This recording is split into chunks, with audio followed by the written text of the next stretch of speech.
Welcome to the podcast. Today we're deep diving into how China's economy really works. There's this fascinating take by Professor Keiyu Jin that really gets into the nitty-gritty details. It's like not hmm just about the headlines. Yeah, exactly. I mean, the common perception is that China's economy might be collapsing or hitting a peak, right? But what we're hearing is that it's still strong and growing, right? Exactly.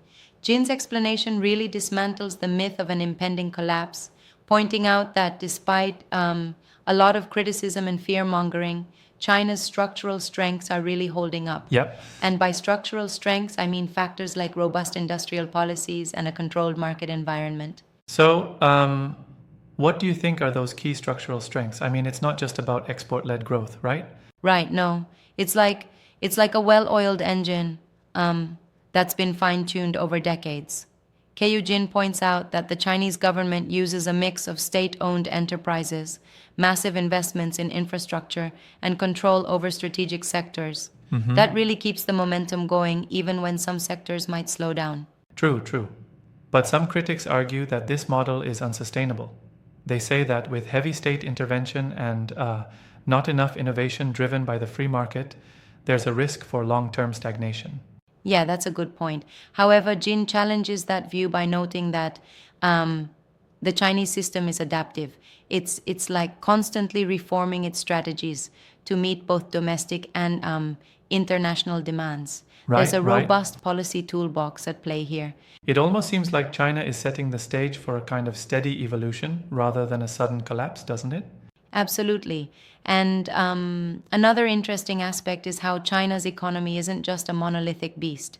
You've got this regional diversity where local governments act almost like mini startups in managing economic policies. It's like a distributed network of economic policy experiments. I like that analogy. It's like having multiple labs running different tests simultaneously. But here's what puzzles me. If the model relies so much on state intervention, doesn't that also mean it's vulnerable to mismanagement? That's a fair critique. Yes, the state run model does carry risks, such as inefficiencies or local corruption. But Jin argues that the centralized oversight and long term planning mechanisms help offset those Yep. issues. It's a calculated risk, really, and one that has paid off so far. So, in essence, it's like the system is built to be resilient, even if it's a bit heavy handed sometimes. Exactly.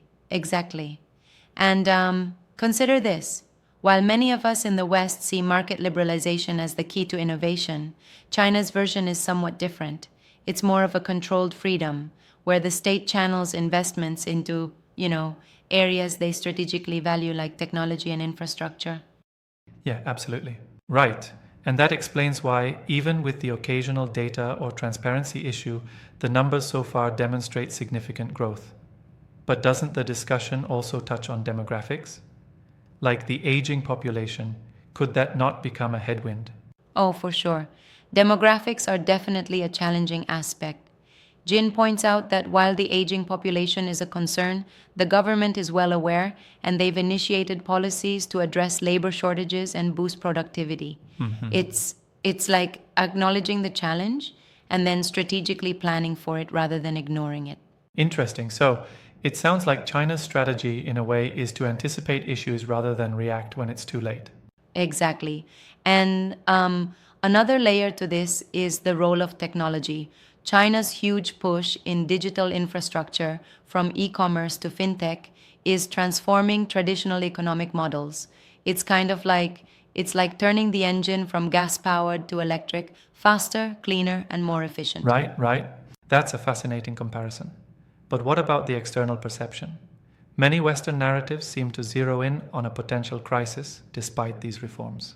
Yeah, that's the interesting part. There's this persistent, almost fear that any sign of trouble in China will ignite a crisis. But what Jin emphasizes is the reality on the ground shows controlled adjustments rather than frantic, destabilizing shocks. Exactly. So it seems like the narrative is less about immediate collapse and more about a gradual, sometimes challenging evolution. Exactly. And it's like there's a sort of dual story going on. One is the narrative of Western pessimism, and the other is the concrete, data backed understanding that while challenges exist, Collapse isn't on the Yeah, immediate absolutely. horizon. From what you're saying, it seems like Keiyo Jin's talk really unpacks a lot of nuance rather than a simplistic view. I'm curious though, how does he address the issues of geopolitical tensions and economic sanctions? That's a good question. Jin touches on how geopolitics does add pressure, but he asserts that China has built considerable buffers through diversified trade relationships and strategic alliances. So Indeed. while there are tensions, there are also contingencies in place to cushion their impact. But isn't that kind of like a double edged sword? I mean, while buffers help, they could also mask underlying vulnerabilities. Well, that's where the debate gets interesting. Jin acknowledges that reliance on state mechanisms and global trade has its risks, yet he argues that these are well calculated. It's like investing in insurance. You might pay for the coverage, but you avoid catastrophic losses. Yeah, that's a fair point. On a related note, technology sometimes rapidly shifts in value. Do you think technological innovation in China might suddenly outpace these state policies or even render some of them obsolete? Oh, definitely. Technology has a way of shaking up established systems.